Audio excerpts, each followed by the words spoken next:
Hi guys, welcome back. Super quick one. If you've got a rattling sound coming from the back of your car or from the front of the car, this one's coming from the back of the car, when you're going down like a bumpy road or an uneven surface, this is what you can check, and it's super quick and super easy. I'll show you what you need to have a look at. So if you get down underneath the car, you'll see this bar that runs along, and it normally runs through these kind of like grommet-y things here, and it's the anti-roll bar.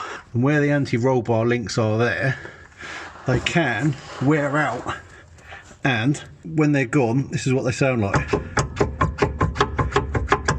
And basically that's what attaches your anti-roll bar to your axle, and when you're going around corners, that stops the car from leaning so much. It's an anti-roll bar, and these anti-roll bar drop links are just there.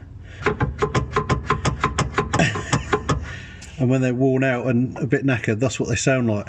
So over here we've got some new ones, so I can show you what they look like.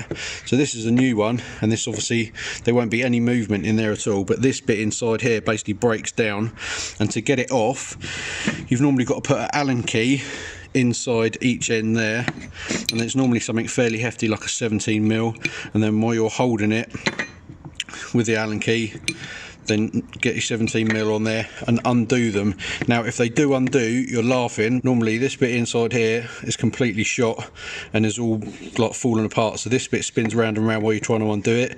Your threads and your nut is all completely solid, so try and get as much WD-40, GT85, spray it all in here, all in here, or not on these new ones, obviously on the old ones that are on the car. Try and get as much penetrating spray in there as possible. Leave it for a good kind of half an hour, keep spraying it and try and get as much lubrication in there as possible, and then you've got half a chance of undoing them. Any exposed threads that you've got showing, try and get a wire brush on there to clean them all up, and then you've got half a chance of getting them off. If not, you've normally got to get an angle grinder in there or something like that, but that's your first port of call. At least you can diagnose what it is. So if you do have a knocking noise coming from the back of your car, get underneath, find that anti-roll bar and move it up and down, and the chances are it's a really common fault on any car, and that's likely to be what it is. Hope that was helpful. If you have gone out and checked your car and that's what it is underneath, then give us a thumbs up, like and subscribe obviously, and go and check out my other vids.